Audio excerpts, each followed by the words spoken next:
harapan ingin mencapai apa yang dituju, tapi harus dengan sungguh-sungguh. Intinya Allah ingin mengatakan seperti ini, tapi sayang banyak orang yang gak sungguh-sungguh puasa, makanya gak dapat derajat takwa. Itu maksudnya la'allakum.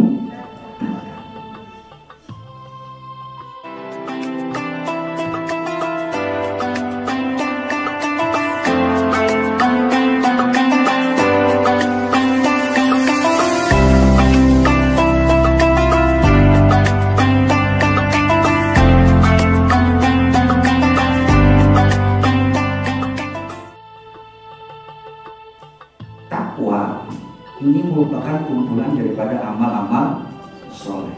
So, di bulan Ramadan selain puasa apa yang kita lakukan? Harus hal-hal yang luar biasa. Semua kumpulan amal soleh pahalanya yang wajib naik, apalagi yang sunnah naik semua. Terkumpul semuanya itu, insya Allah kalau kita kerjakan dengan sungguh-sungguh imanan wahtisaban, maka derajat takwa kita akan dapatkan. Jadi takwa di sini amal soleh berarti bukan hanya puasa saja. Banyak hal-hal yang harus kita lakukan selain puasa. Kaitannya dengan judul hari ini, saya disuruh ngisi puasa Ahlus Sunnah. Ahlun berarti puasa Ahlus Sunnah, berarti ada dua ini ya, apa namanya? Kalau dalam skripsi itu apa? Dua variabel. Yang baru skripsi itu Safarebe kan? Oh, luar binasa itu. Ada puasa ya kan, tidak ada ahlus sunnah. Nah, sekarang ahlun itu artinya golongan, sunnah itu artinya, jadi ahlus sunnah itu adalah orang-orang yang senantiasa dalam hidupnya mengikuti apa yang Rasulullah kerjakan dalam hal ibadah, dalam hal ubudiyah, dalam hal muamalah, dan apa yang dikerjakan oleh para sahabat-sahabat Rasul. Artinya Ahlus Sunnah adalah orang yang mengikuti Rasul. Berarti kalau puasa Ahlus Sunnah, kita kembali puasa ala Rasul, bukan ala Siliwangi. Ya, tadi ya siapa yang nanya itu? Puasa ala Rasul. Jadi puasa Ahlus. Apa sih yang biasanya Rasulullah lakukan itu? Yang pertama, itu biasanya Rasulullah niat. Kapan niatnya?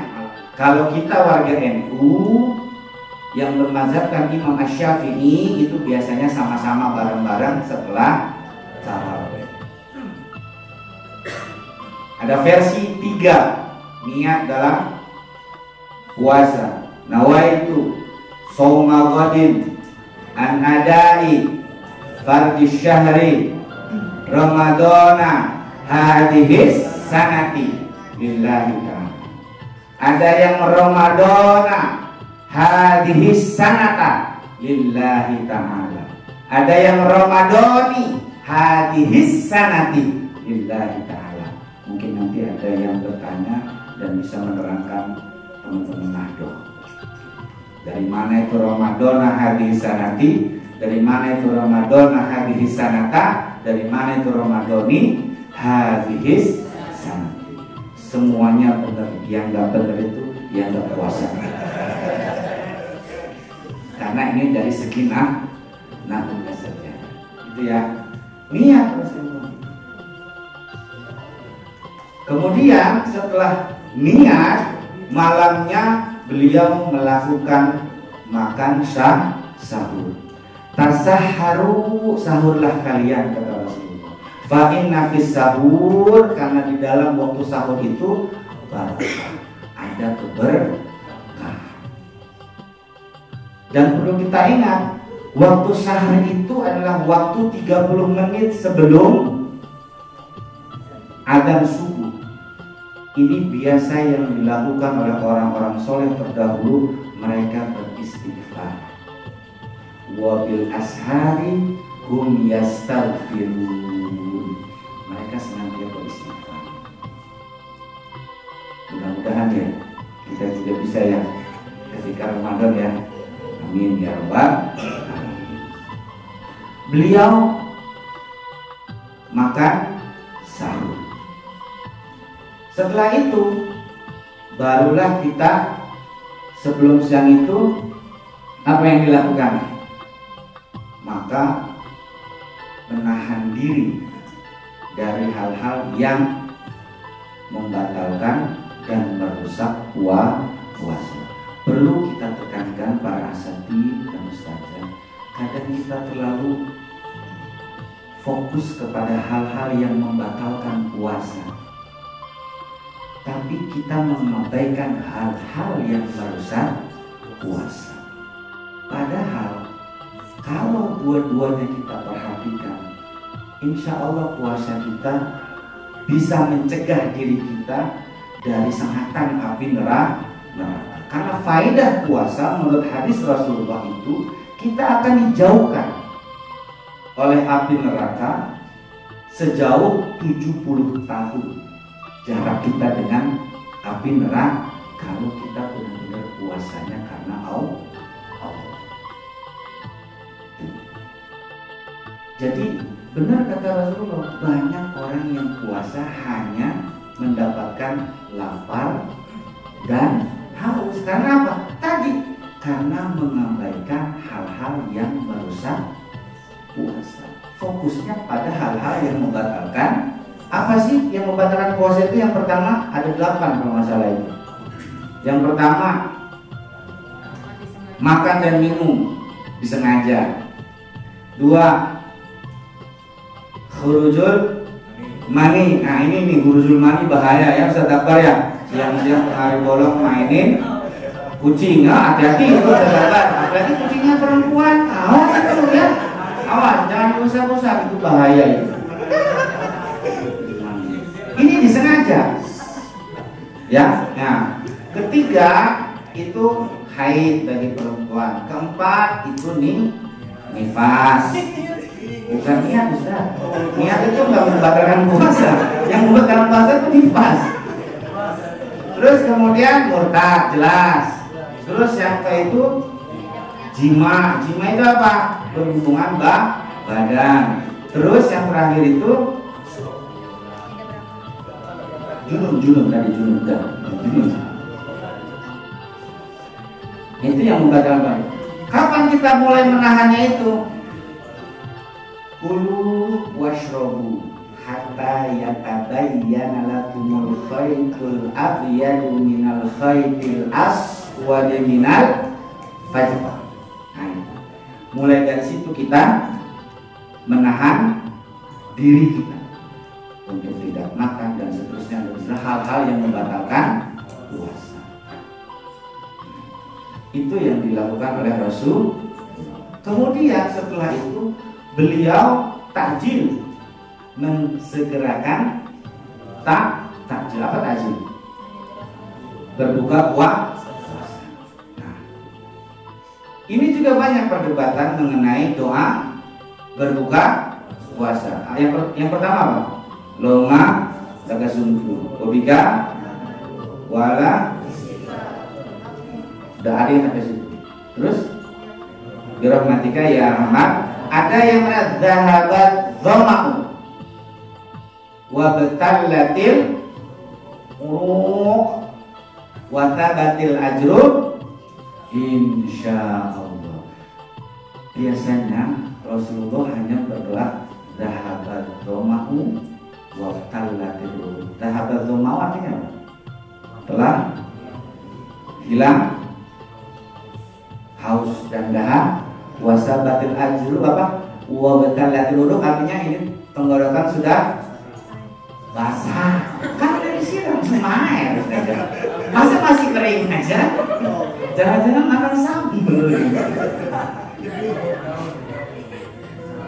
Apa yang dilakukan ketika itu? Sekarang pertanyaannya, zahaba al-dhoma, zahaba ini fi'il madi ya? Berarti saya mau tanya ini, minum dulu atau doa dulu? Yang minum dulu siapa? Hah?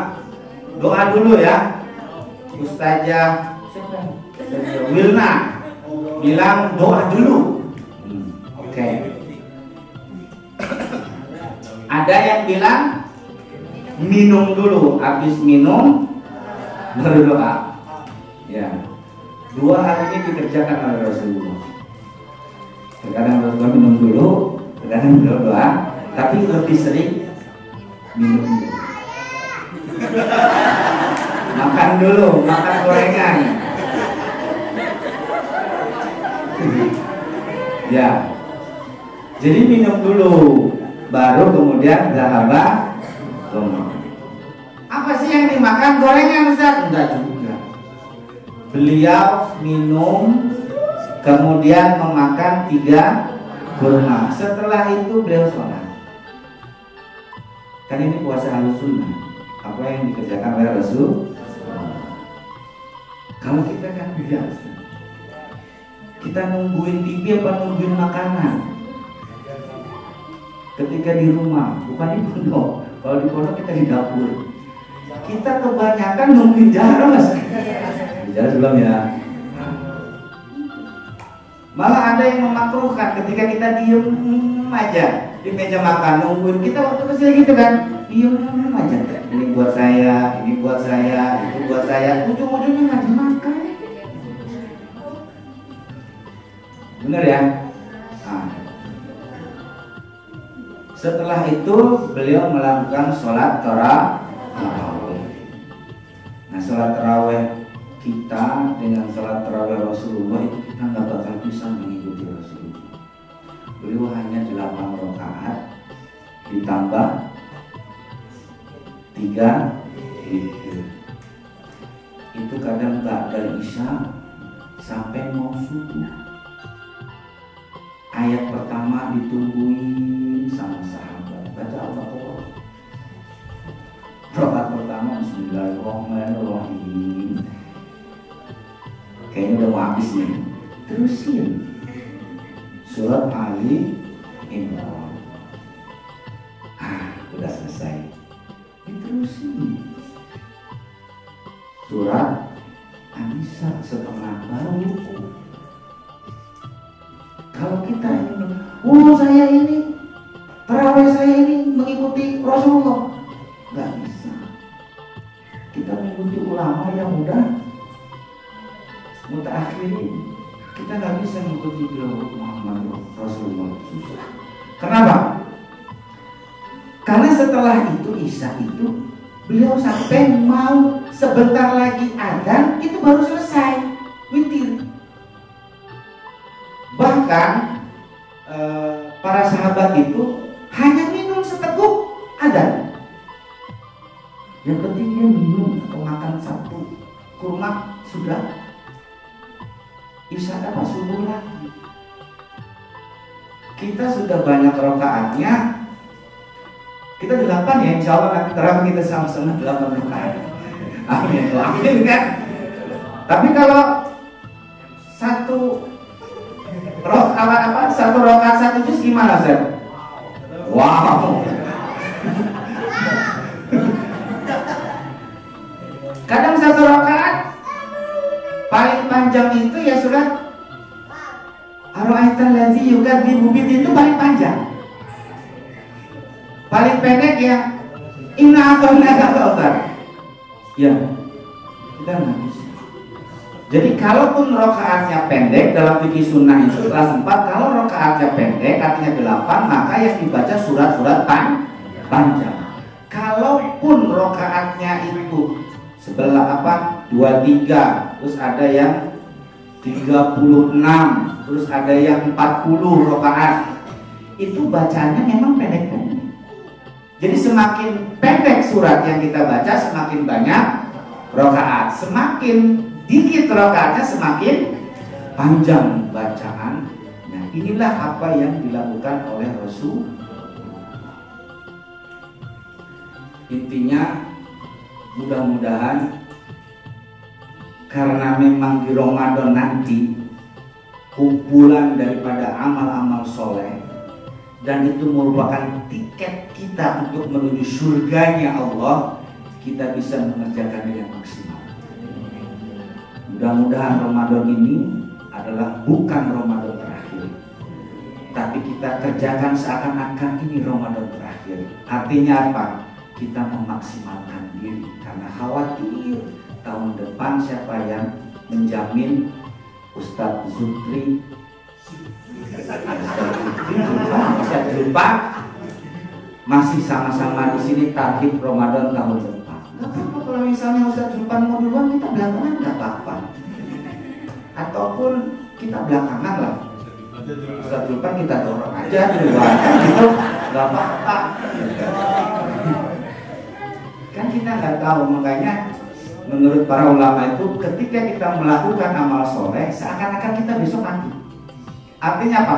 Ada maksimal. Gitu ya saja ya.